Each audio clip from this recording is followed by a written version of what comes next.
नमस्कार, आप सभी का स्वागत है और आप देख रहे हैं यूट्यूब चैनल रीमेक एडुपात में।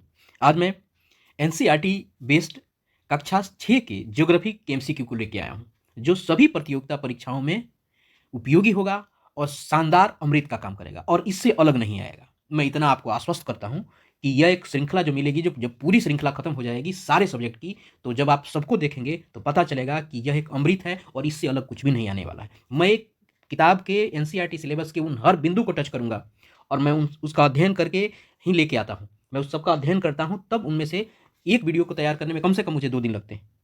यानी 2 दिन कैसे लगते हैं, मैं सारी वीडियो के एक-एक कंटेंट पे रिसर्च करता हूँ, पढ़ता हूँ, खुद उस चीज़ को पढ़ता हूँ और अपने अनुभव को लेके और तब आपके सामने आता हूँ। तो इसको बड़े ध्यान से देखिए, सभी प्रतियोगिता परीक्षाओं के लिए, चाहे शिक्षक भर्ती है, शिक्षक प्रोन्नति है, एसएससी है, बिहार पुलिस सेवा है, यूपीएससी है, बीपीएससी है, किसी भी लोक सेवा आयोग का हो, चाहे कोई साधारण परीक्षा हो, चाहे बड़ी परीक्षा हो, इससे अलग नहीं आएगा। तो हमारे साथ जुड़े रहिए और इस वीडियो को ध्यान से देखिए, स्किप नहीं कीजिए। अगर कोई क्वेश्चन आपको दिखता है, बहुत शानदार लगता है, आप उससे चाहते हैं नोट करना, तो वीडियो को पॉज़ कीजिए और रुकिए। आइए देखते हैं, देर नहीं करते हैं और समझते हैं कि क्या है। आइए, पहला प्रश्न आपके सामने है। पहला प्रश्न है, सही क्रम बताएँ। सही क्रम, ब्रह्मांड, आकाशगंगा, ग्रह, सौरमंडल। ग्रह, आकाशगंगा, सौरमंडल, ब्रह्मांड। आकाशगंगा, सौरमंडल, ब्रह्मांड, ग्रह। ग्रह, सौरमंडल, आकाशगंगा, ब्रह्मांड। यानी कौन किससे है? इससे पहले हम इस प्रश्न के उत्तर को जाने, तो एक चित्र आपके सामने है, देखिएगा इसको ध्यान से। ये हम हैं, मानते हैं फोटो है, व्यक्ति है। व्यक्ति पृथ्वी पर रहता है। पृथ्वी सौरमंडल का पार्ट है, सौरमंडल आकाशगंगा का पार्ट है और आकाशगंगा किसका पार्ट है? ब्रह्मांड का पार्ट है। बात समझ में आई? तो यहां उत्तर क्या निकल के आ रहा है? उत्तर निकल के क्या आ रहा है? सही क्रम क्या बन रहा है आपका?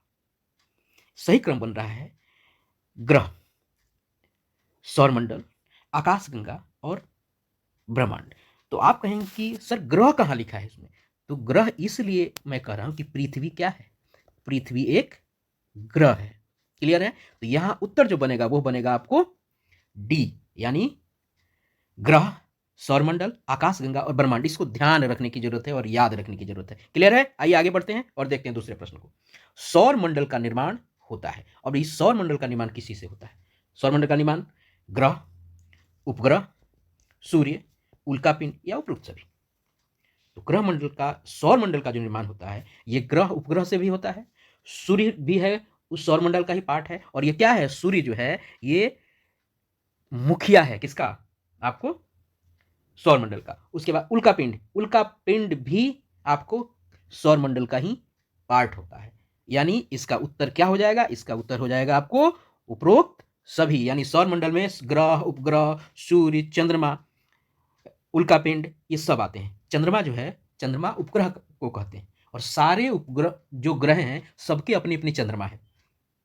आप कहेंगे चंद्रमा है? हाँ जी, बिल्कुल चंद्रमा है। चंद्रमा को ही उपग्रह कहते हैं। हमारी जो चंद्रमा है यह भी एक उपग्रह है। ठीक है?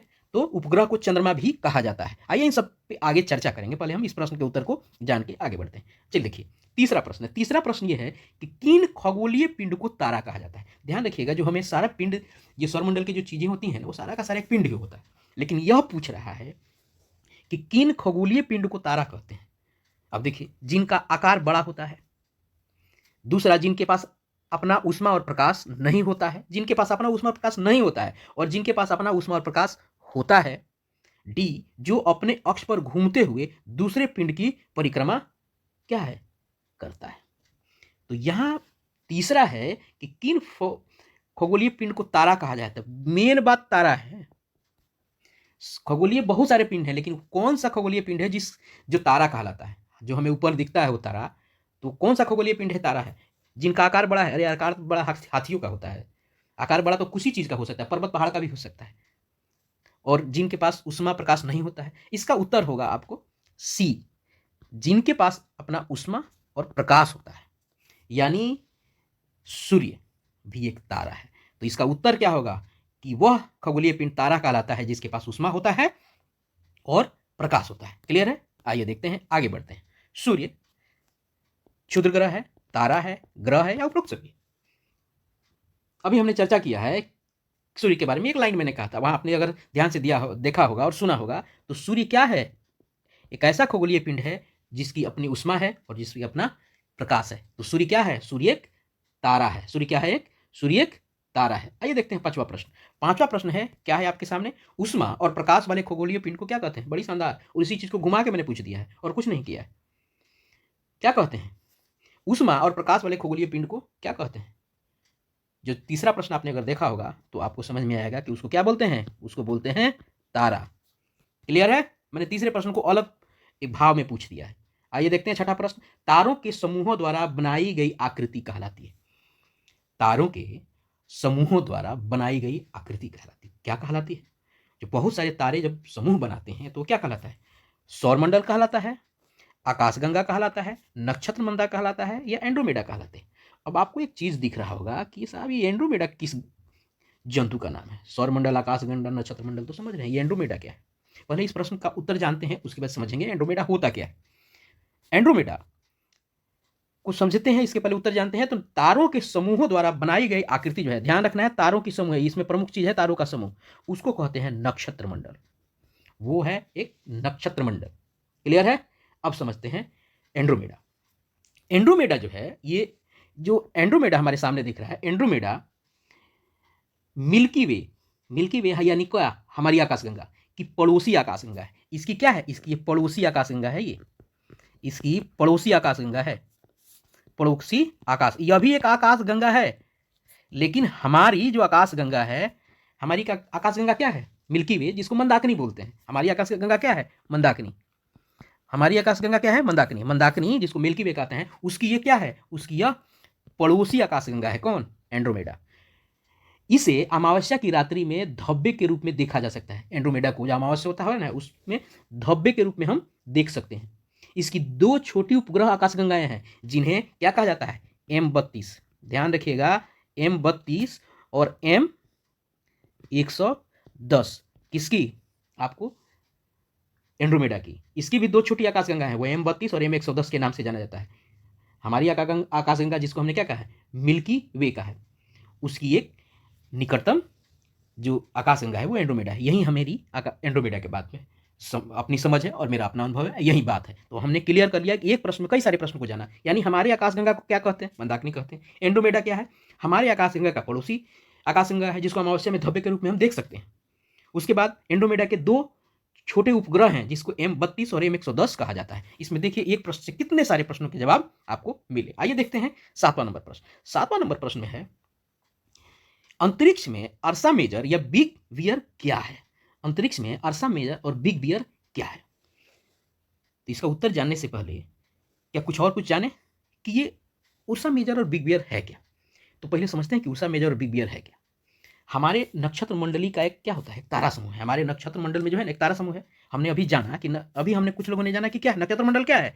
एक तारों का क्या है? तारों का समूह है। यह तारों का समूह है।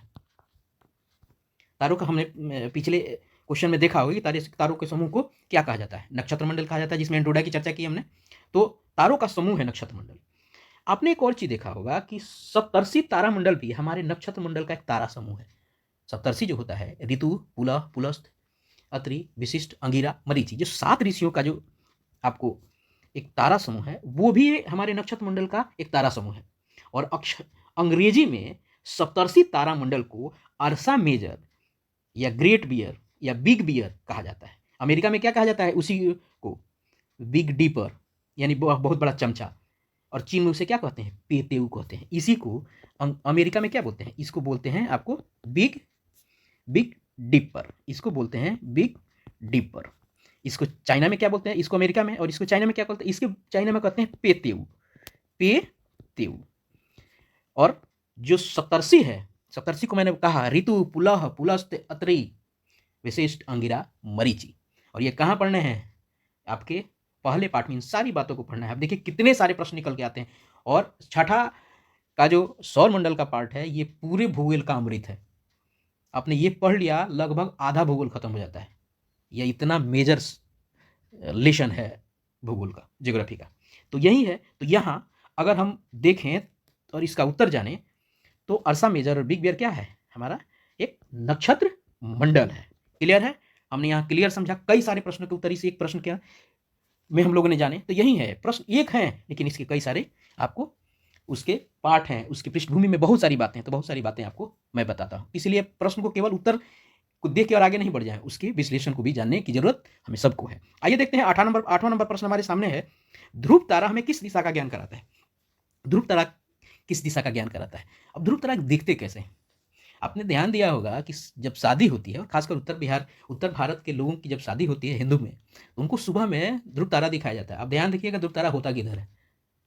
अब ध्रुव तारा को पहचाना कैसे? इतने अरबों तारों का तारे हैं, इतने तारे समूह हैं, तो भाई दिखता कैसे है? तो आइए चित्र लगाया हुआ है मैंने, ये देखिए, ये सप्तर्षि हैं, ये सप्तऋषि हैं, ये सप्तर्षि हैं, और इस सप्तऋषि में आपको इस बच्ची, आप बच्ची को देख रहे हैं। अब देखिए यहाँ इसको देखा कैसे जाता है, तो नीचे की जो दो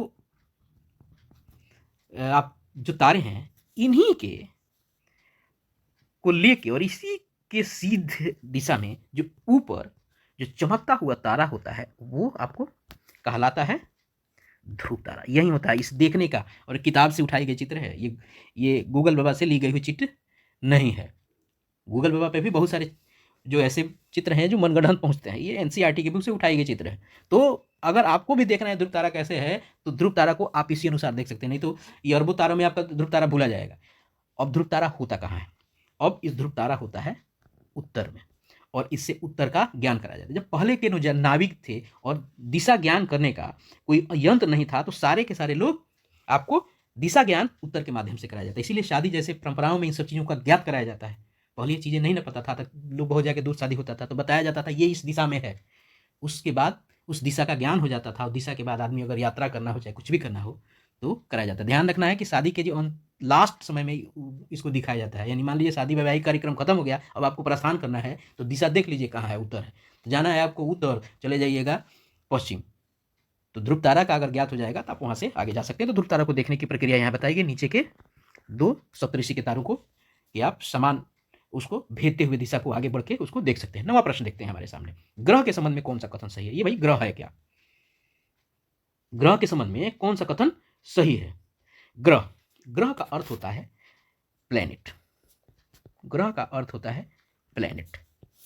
ये प्लेनेट का मतलब क्या है? ये प्लेनेट जो है, प्लेनेट एक लैटिन शब्द है। प्लेनेट लैटिन शब्द है। प्लेनेट का मतलब होता है इधर उधर घूमने वाला, यानी प्लेनेट का मतलब है इधर उधर घूमने वाला, इसलिए इन पिंडों को प्लेनेट या हिंदी में ग्रह कहते हैं। इसका मतलब होता है इधर उधर क्या, घूमने वाला, इसलिए इसी को कहा जाता है। ये प्रश्न के उत्तर की तरफ बढ़ते हैं।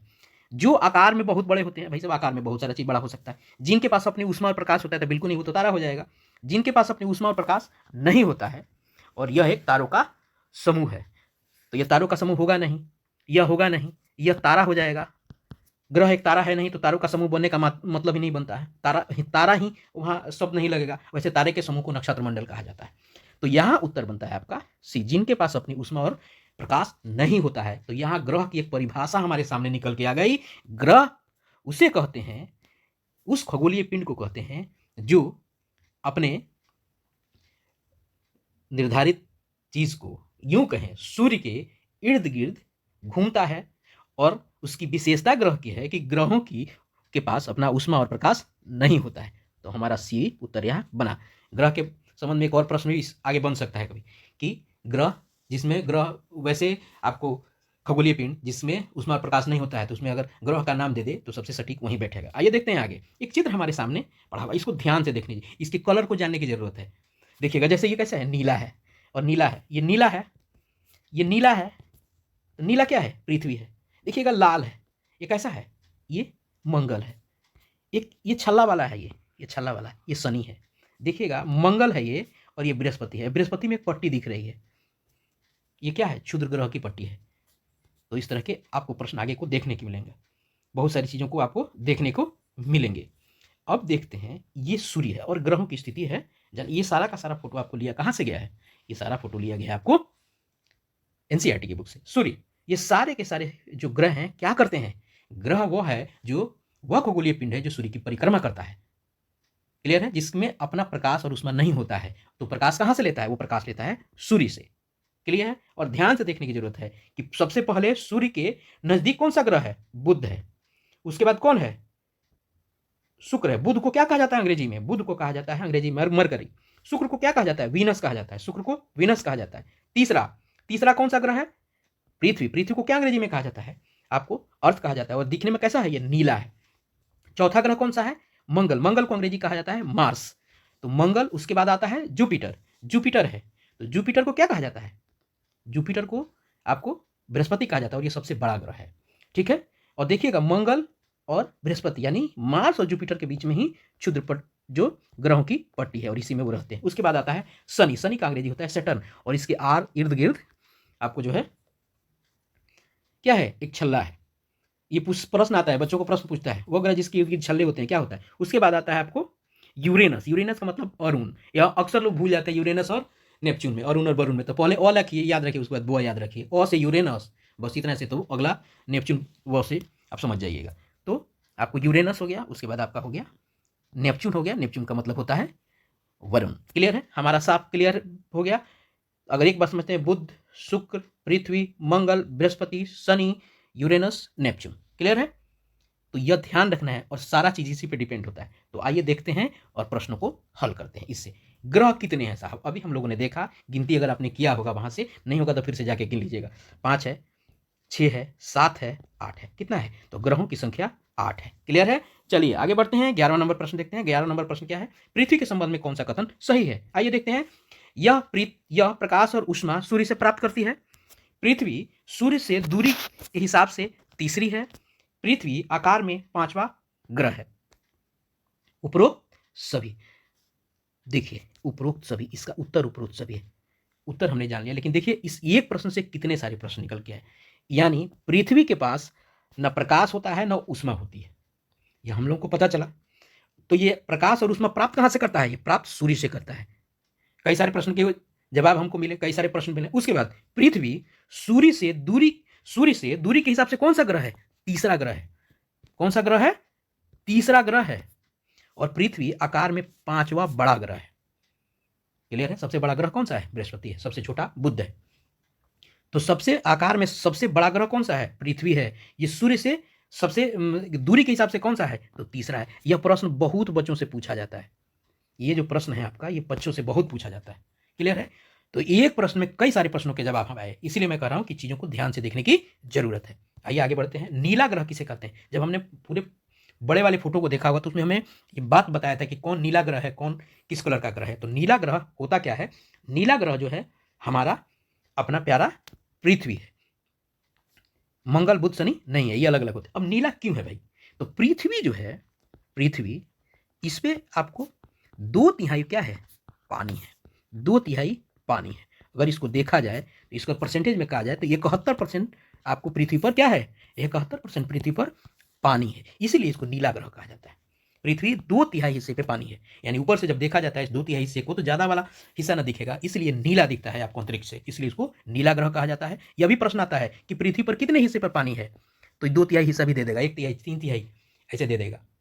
और ये भी दे देगा पृथ्वी पर कितने हिस्से 1% में पानी है, 71% दे देगा। इसलिए मैंने इन दोनों चीजों को अलग अलग करके बताया। यानी ध्यान रखिएगा, एकदम टू द पॉइंट प्रश्न नहीं मिलते हैं, उसी प्रश्न को आप दूसरे तरीके से पूछ देता है। मैं प्रयास करता हूं अलग अलग प्रश्नों के भाव को लेके आऊं। आगे देखते हैं। आपको ये जो प्रश्न है, लाल ग्रह किसे कहते हैं? मैंने जब फोटो बताया था उसमें बताया था आपको लाल ग्रह, नीला ग्रह कौन सा है? पृथ्वी है। लाल ग्रह के बारे में भी मैंने बताया था, जिक्र किया था। तो लाल ग्रह कौन सा है? क्या पृथ्वी है, मंगल है, बुध है, शनि है? जी नहीं, जो आपको लाल ग्रह है वो मंगल है। क्लियर है? आइए आगे बढ़ते हैं और देखते हैं 14 नंबर प्रश्न को। 14 नंबर प्रश्न क्या है हमारा? 14 नंबर प्रश्न है, सौर मंडल के मुखिया सूर्य के संदर्भ में कौन सा कथन असत्य है? ध्यान रखिएगा, प्रश्न में क्या है? असत्य की बात है। जैसे मैंने कहा, जहां नहीं आए, असत्य आए, वहां समझिएगा कि आपको एक प्रश्न में कई सारे प्रश्न आपको मिलेंगे और कई सारे प्रश्नों के उत्तर मिले। क्यों?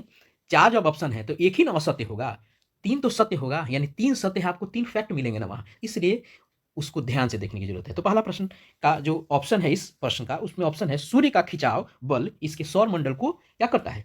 बांधे रखता है। क्या करता है? बांधे रखता है। सूर्य की ऊर्जा का स्रोत नाभिकीय संलयन है। सूर्य की ऊर्जा का स्रोत नाभिकीय विखंडन की प्रक्रिया है। और सूर्य पृथ्वी से लगभग 15 करोड़ किलोमीटर है। क्लियर है? तो यह पूछ रहा है कि असत्य कौन सा है? तो असत्य है आपका सी, यानी सूर्य की ऊर्जा का स्रोत जो है वो नाभिकीय विखंडन है। ठीक है, आगे 3 ऑप्शन जो सही है उस पे देखते हैं। सूर्य के खिंचाव बल इसके सौर मंडल को बांधे रखता है। हाँ, सूर्य के पास जो खिंचाव बल है, इसी के चलते, सूर्य के खिंचाव बल के चलते सारे के सारे जो ग्रह इसकी परिक्रमा करते हैं सबको बांधे रखता है, नहीं तो सारे ग्रह बिखर जाते। तो यह सत्य है। दूसरा एक आपको है, अगर चौथे ऑप्शन को देख लेते हैं तो फिर बी को समझेंगे। सूर्य पृथ्वी से लगभग 15 करोड़ किलोमीटर है। तो यह फैक्ट है, एकदम फैक्चुअल क्वेश्चन है, ये हो गया। उसके बाद आती है नाभिकीय संलयन। ये संलयन क्या है, पहले यह जानने की जरूरत है। ये संलयन क्या होता है साहब? नाभिकीय संलयन क्या है? ये संलयन की प्रक्रिया क्या है, इसकी प्रोसेस ये क्या है? नाभिकीय संलयन होता क्या है? होता क्या है, जब दो हाइड्रोजन आपको, दो हाइड्रोजन के नाभिक मिलकर, जब वो दो हाइड्रोजन के नाभिक मिलते हैं तो क्या बनते हैं? वो हीलियम बनाते हैं। वो हीलियम का एक नाभिक बनाता है, और इसी को हीलियम का क्या बनाता है? वो हीलियम का नाभिक बनाता है। वो आपको हीलियम का नाभिक बनाता है, हीलियम का नाभिक बनाता है, और यही क्या कहलाता है?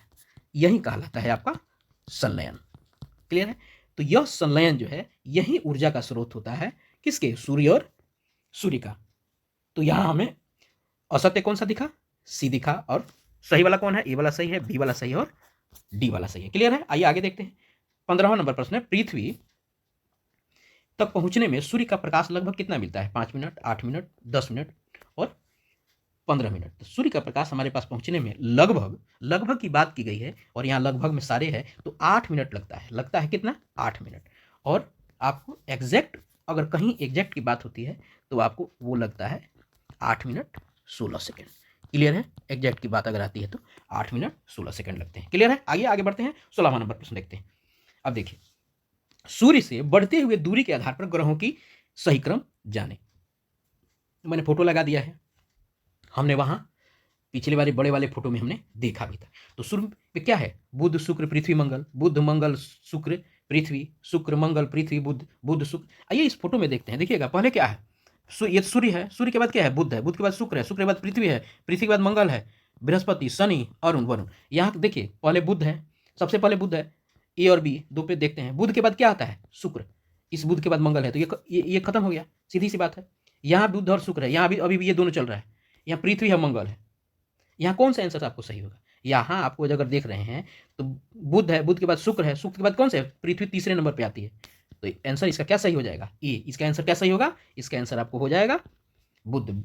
यही क्रम है, पहले बुध है, उसके बाद शुक्र है, उसके बाद पृथ्वी, उसके बाद मंगल है, मंगल के बाद आपको बृहस्पति है, शनि है, अरुण है, वरुण है। यही क्रम है, क्रम आपको रट जाना है।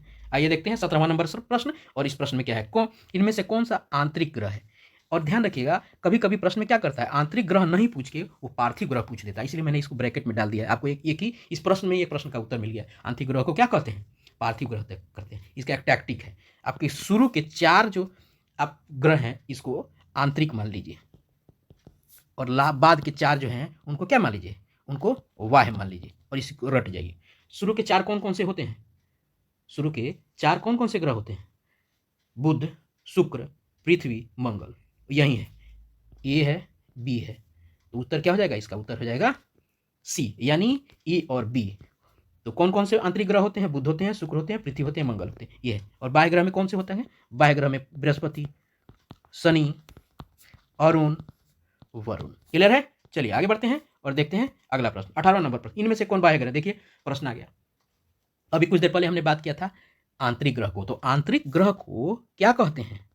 आंतरिक ग्रह को हम आपको ग्रह को क्या कह रहे थे? आंतरिक ग्रह को कह रहे थे पार्थिव ग्रह भी कहा जा सकता है उसको, पार्थिव आपको ग्रह। ठीक है जी, पीछे आपने देखा होगा, देखिए क्या कहा गया होगा, आंतरिक ग्रह को पार्थिव ग्रह कहा गया है। और यहाँ देखिए बाह्य ग्रह को क्या कहा गया है? बाह्य ग्रह को कहा गया है जोबियन ग्रह। बाह्य ग्रह अगर कहीं कहीं बाह्य ग्रह नहीं लिखे, जोबियन ग्रह कहता है उसको। तो जोबियन ग्रह क्या है? अभी हमने बात की थी कि जोबियन ग्रह में कौन आते हैं? बृहस्पति, शनि, अरुण, वरुण। ये जोबियन ग्रह हो गए। और शुरू के बुध, शुक्र, पृथ्वी और मंगल, ये क्या हो गए? ये आंतरिक ग्रह हो गए। ये हो गया आपको पार्थिव ग्रह, और ये क्या हो गया? ये हो गया आपको जोबियन ग्रह। ये हो गया आपको जोबियन ग्रह, ये हो गया पार्थिव ग्रह। ठीक है, समझ में आई? चलिए तो यहाँ उत्तर क्या हो जाएगा? यहाँ भी उत्तर आपको सी हो जाएगा। क्या हो जाएगा यहाँ उत्तर? यहाँ भी उत्तर सी हो जाएगा। क्लियर है? चलिए आगे आगे बढ़ते हैं। 18वां नंबर प्रश्न कहते हैं, 19वां नंबर प्रश्न देखते हैं और यहाँ एक चीज देखते हैं। देखिए, सूर्य का परिक्रमण काल क्रिया ग्रह का सबसे कम किसका है? अब देखिए, सूर्य का परिक्रमण काल जो है किस ग्रह का, ये किस नहीं किया नहीं होगा, ये किस होगा, ठीक है? किस ग्रह का सबसे कम है? अब ध्यान देखिएगा, इसको समझिएगा, मैंने फोटो लगाया है। सूर्य के नजदीक सबसे पहले कौन है? सूर्य के नजदीक कौन है? सूर्य के नजदीक सबसे पहले बुध है। तो जब आपको बुध होगा तो इसकी रेडियस कम होगी, इसका रेडियस कम होगा, इसकी परिधि कम बनेगी। इसका रेडियस कम होगा तो परिधि कम बनेगी, तो यानी इसको कम लंबा चक्कर लगाना पड़ेगा। तो बुध का ही है जो सबसे परिक्रमण काल कम है। और इसका परिक्रमण काल पता है कितना होता है? इसका परिक्रमण काल होता है 88 दिन। इसका परिक्रमण काल है 88 दिन, और इसको रट न जाना है। 88 दिन को याद करना होता है हमें। अपना पृथ्वी का याद करना होता है और इसका याद करना होता है, सबसे कम वाले का, सबसे ज़्यादा वाले का, और पृथ्वी का आपको सबको पता है, एक साल 364.14 होता है। हम लोग 365 इसको मानते हैं, और उसी के चक्कर में, इसी परिक्रमण काल के चक्कर में 4 साल पे एक बार लीप ईयर लगता है, क्योंकि वो 365 पूरा नहीं होता है, वो कम ही पड़ता है। आइए आगे देखते हैं और जानते हैं अगले प्रश्न के बारे में। तो यहाँ पहले हम लोगों ने जाना, अभी बहुत ज़्यादा डीपली उन सब चीज़ों में नहीं जाना है, आगे प्रश्नों में वो सारी चीज़ों का हल मिलेगा, मैं संकेत भर देता हूँ। बस यहाँ आपको जाना है कि 88 दिन लगता है बुध को, और इसी का सबसे कम परिक्रमण काल होता है, ठीक है? आगे देखते हैं। पृथ्वी का जुड़वा बहन या जुड़वा ग्रह किसे कहा जाता है? आप देखिएगा, शनि हो गया, मंगल हो गया, शुक्र हो गया और बुध हो गया। पृथ्वी के समान उसी तरह दिखने वाला ग्रह जो है वो है शुक्र। तो शुक्र को पृथ्वी का जुड़वा बहन या जुड़वा ग्रह कहा जाता है। यह प्रश्न बहुत स्तरों पे आता है, छोटे स्तर से लेकर बड़े स्तर के लोक सेवा आयोग तक के में ये साधारण सा दिखने वाला प्रश्न पूछा जाता है। आइए देखते हैं और 21 नंबर प्रश्न देखते हैं। अब देखिए, इनमें से कौन बौना ग्रह है? इसमें से कौन बौना ग्रह है? अब देखिए, एक नॉर्मल ग्रह की बात है और एक बौना ग्रह की बात है। आइए, बौना ग्रह को जानने से पहले हम क्या करते हैं, हम एक फैक्ट जानते हैं। एक फैक्ट यह है कि पहले 9 ग्रह होते थे। कब भाई? 2006 से पहले। 2006 से पहले जो है ना 9 ग्रह हुआ करते थे। हम सब अगर हिंदू लोग देख रहे हैं तो पूजा में 9 ग्रह की लकड़ी लगती है। 9 ग्रह की लकड़ी, ये 9 ग्रह की जो लकड़ी होती है वो क्या होता है, यही 9 ग्रह की पूजा होती है, वो इन्हीं 9 ग्रह। तो हम सबको पता है कि 9 ग्रह पहले होते थे, लेकिन अब ग्रह कितने हो गए हैं? अब ग्रह हो गए हैं आपको, अब ग्रह 8 हो गए हैं। पूजा में उन्हीं 9 ग्रह की पूजा अभी भी होती है, आगे भी होती ही रहेगी। अब ये 8 हो गए। तो भाई कौन सा ऐसा ग्रह है जो अब नहीं रहा, मर थोड़े गया है। क्या हुआ है कि 2006 में अंतर्राष्ट्रीय खगोलीय संगठन ने, इंटरनेशनल एरोनॉटिकल ऑर्गेनाइजेशन ने क्या किया कि 2006 में एक ग्रह जिसको लोगों ने बौना ग्रह की संज्ञा दे दी, और वह ग्रह है प्लूटो। उस प्लूटो को बौना ग्रह मान लिया गया। कब? 2006 में। किसके द्वारा? इंटरनेशनल एरोनॉटिक्स ऑर्गेनाइजेशन के द्वारा। क्लियर है? चलिए, तो उत्तर इसका क्या हो जाएगा? बौना ग्रह। ये ध्यान रखने की जरूरत है, पहले 9 ही ग्रह हुआ करते थे, अब 8 ग्रह हो गए, जिसको किसको हटा दिया गया? प्लूटो। ये अलग अलग तरीके से प्रश्न पूछे जाता है। किन ग्रहों के बीच क्षुद्र ग्रह पाया जाता है? आपने जो बड़ी से स्क्रीन पे मैंने पूरा दिखाया था फोटो, ये जो अभी सामने है, इसमें आपको उसमें भी बताया था कि क्षुद्र ग्रह किन ग्रहों के बीच पाया जाता है। तो आप ध्यान से देखिएगा, ये लाल सा दिखने वाला ग्रह कौन सा होगा? मंगल होगा। और ये सबसे बड़ा दिखने वाला ग्रह कौन सा है? बृहस्पति। हम सबको पता है सबसे बड़ा ग्रह बृहस्पति है। और लाल दिखने वाला, इन्हीं के बीच में ये जो पट्टी आपको दिख रही है, ये पट्टी दिख रही है, यही है क्षुद्र ग्रह पट्टी। तो मंगल और बृहस्पति के बीच में जो क्षुद्र ग्रह पाए जाते हैं। क्लियर है? तो हमारा उत्तर क्या हो जाएगा? 22 का उत्तर हमारा सी हो जाएगा, यानी मंगल और बृहस्पति के बीच में क्षुद्र ग्रह पाए जाते हैं। क्लियर है? आइए आगे देखते हैं। अगला प्रश्न है 23 नंबर प्रश्न। 23 में कौन सौर मंडल का भाग नहीं है? सौर मंडल का भाग कौन नहीं है? क्षुद्र ग्रह, निहारिका ग्रह और धूमकेतु। तो निहारिका जो है क्षुद्र, ये सौर मंडल का भाग नहीं है। क्लियर है? आगे अगला देखते हैं प्रश्न 24 नंबर प्रश्न। सबसे अधिक प्राकृतिक उपग्रह किसको है? सबसे अधिक प्राकृतिक उपग्रह किसको है? सबसे अधिक प्राकृतिक उपग्रह शनि को है, बृहस्पति को है, मंगल को है, यूरेनस को है। तो सबसे अधिक प्राकृतिक ग्रह आपको किसको है? शनि को है। सबसे अधिक प्राकृतिक उपग्रह आपको शनि को है। तो शनि को कितने हैं? तो शनि को आपको प्राकृतिक उपग्रह आपको 82 हैं। बृहस्पति को कितने हैं? बृहस्पति को 79 है। मंगल को कितने हैं? 2 हैं। और यूरेनस को कितने हैं? 27 है। अभी देखिए आपको ये क्लियर हो गया कि मंगल को 2 हैं। आगे मंगल के इस उपग्रहों को के बारे में हम जानकारी लेंगे। आप यह भी जानिए कि पृथ्वी का भी एक ही उपग्रह है, एक ही उपग्रह है। और उपग्रह को क्या बोला जाता है? चंद्रमा। शुरू में भी मैंने आपको कहा था कि उपग्रह को चंद्रमा कहते हैं। और पृथ्वी का चंद्रमा कितना है? बस एक, जिसको चंद्रमा ही कहते हैं, जिसको हम चंद्रमा मामा कहते हैं। तो चंद्रमा मामा क्या है? वो चंद्रमा मामा जो है हमारे, वो पृथ्वी के क्या है? पृथ्वी के प्राकृतिक उपग्रह है। वो पृथ्वी के एक सैटेलाइट है, नेचुरल सैटेलाइट है, ठीक है। वो क्या है? उपग्रह है पृथ्वी के।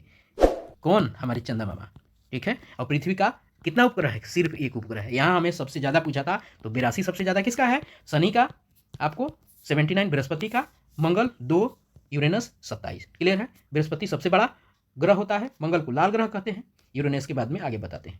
शनि सबसे ज़्यादा है, टाइटन एक उपग्रह है, इसी का माना जाता है। गैनीमेड सबसे बड़ा उपग्रह माना जाता है जो बृहस्पति का होता है। और टाइटन ग्रह किसका उपग्रह किसका है? शनि का है। सबसे पहले टाइटन ही हुआ करता था सबसे बड़ा उपग्रह, बाद में खोज की गई और बताई गई गैनीमेड आपको सबसे बड़ा उपग्रह होता है। आइए देखते हैं डीमोस और फोबोस किस ग्रह का उपग्रह है। ये बड़ा इंपॉर्टेंट प्रश्न है, बड़ी गजब गजब ढंग से पूछा जाता है, इसको अलग अलग तरीके से पूछा जाता है। तो किसका है? बुध का है, शनि का है, मंगल का है या पृथ्वी का है? तो इसका उत्तर है ये मंगल का ग्रह है। 2 ही उपग्रह ही हैं मंगल के, वो क्या है? डीमोस और फोबोस। क्लियर है। आइए देखते हैं अगला प्रश्न है, किस ग्रहों के पास एक भी उपग्रह नहीं है? यह ध्यान रखने, जो 8 ग्रह हैं उसमें से 2 ग्रह ऐसे हैं जिसके पास अपना उपग्रह उनका नहीं है, उनकी अपनी चंद्रमा नहीं है। वो कौन है? यहाँ 2 लोगों के नाम लिखे हैं, मैं 2 की बात ही कर रहा हूँ। तो उत्तर या तो यह हो सकता है, नहीं तो यह हो सकता है। तो यहाँ उत्तर होगा ए और बी, यानी बुध और शुक्र के कोई उपग्रह नहीं है, ध्यान रखने। और शेष सभी के हैं, यानी पृथ्वी। क्यों? कारण है कि सूर्य की प्रकाश और उष्मा के चलते जो है ना, यहाँ सारे चीज़ें नष्ट हो जाती हैं। तो ये कारण है ना उसकी गर्मी के चलते, तो इसलिए इनके उपग्रह नहीं माने जाते हैं और पृथ्वी से लेकर नीचे सबके उपग्रह माने जाते हैं। आइए देखते हैं 27वां नंबर प्रश्न। 27वां नंबर प्रश्न है आपको, निम्न में से किन ग्रहों का परिक्रमण अन्य ग्रहों की तुलना में विपरीत होता है? बुध शुक्र, मंगल शनि, शुक्र यूरेनस, बृहस्पति और नेपच्यून। इसको देखने की जरूरत है। तो शुक्र और यूरेनस, इसका उत्तर हो जाएगा शुक्र और यूरेनस। शुक्र, और ये बहुत इंपॉर्टेंट प्रश्न है और ये प्रश्न से बहुत सारे प्रश्न निकलते हैं। शुक्र और यूरेनस जो है ये आपको, और जो शेष 6 ग्रह हैं उससे ये क्या होते हैं? ये अलग दिशा में, मान लीजिए सूर्य है, सूर्य आपको, ये सूर्य है, सूर्य के आपको आप ये घूमना होता है, तो शेष क्या होते हैं? दूसरी दिशा में परिक्रमण करते हैं। और ये क्या करता है? ये दूसरी दिशा, उनकी उल्टी दिशा में करता है, ये 2। तो ये जो शुक्र और यूरेनस है ये आपको पूरब से पश्चिम घूमता है, पूरब से पश्चिम, और ये क्लॉकवाइज चलता है। और जो शेष 6 हैं, ये जो शेष 6 हैं, ये लोग घूमते हैं आपको एंटी क्लॉक में घूमते हैं, और ये घूमते हैं पश्चिम से पूरब। तो पृथ्वी हमेशा कही जाती है कि पृथ्वी किधर से घूमी जाती है। हम सबको भ्रम रहता है ना कि पृथ्वी पूरब से पश्चिम घूमती है, बिल्कुल नहीं। पृथ्वी कहाँ से घूमती है? पश्चिम से पूरब घूमती है। और सबसे पूछा जाता है, ये प्रश्न पूछा जाता है, तो इस एक प्रश्न से इतने आ गए, इस एक प्रश्न कम से कम 5 से 6 प्रश्न बने। ग्रह कौन कौन से दिशा में घूमते हैं? तो 2 अलग अलग दिशा में घूमते हैं, 6 आपको क्लॉक, 6 एंटी क्लॉक घूमते हैं और 2 क्लॉकवाइज घूमते हैं। तो कौन ऐसे 2 ग्रह हैं जो शेष ग्रहों से उल्टे घूमते हैं? तो वो है शुक्र और यूरेनस। यूरेनस का क्या मतलब होता है? यूरेनस अरुण।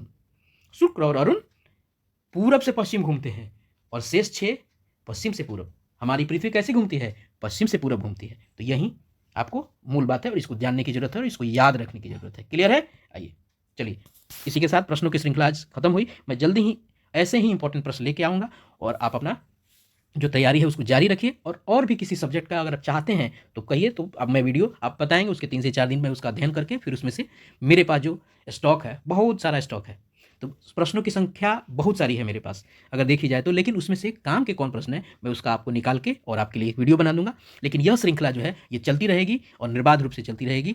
तो मेरे साथ जुड़े रहने के लिए यदि आपने अभी तक सब्सक्राइब नहीं किया है तो चैनल को सब्सक्राइब कर लीजिए। अगर आपको अच्छा लगा हो तो लाइक ज़रूर कीजिएगा।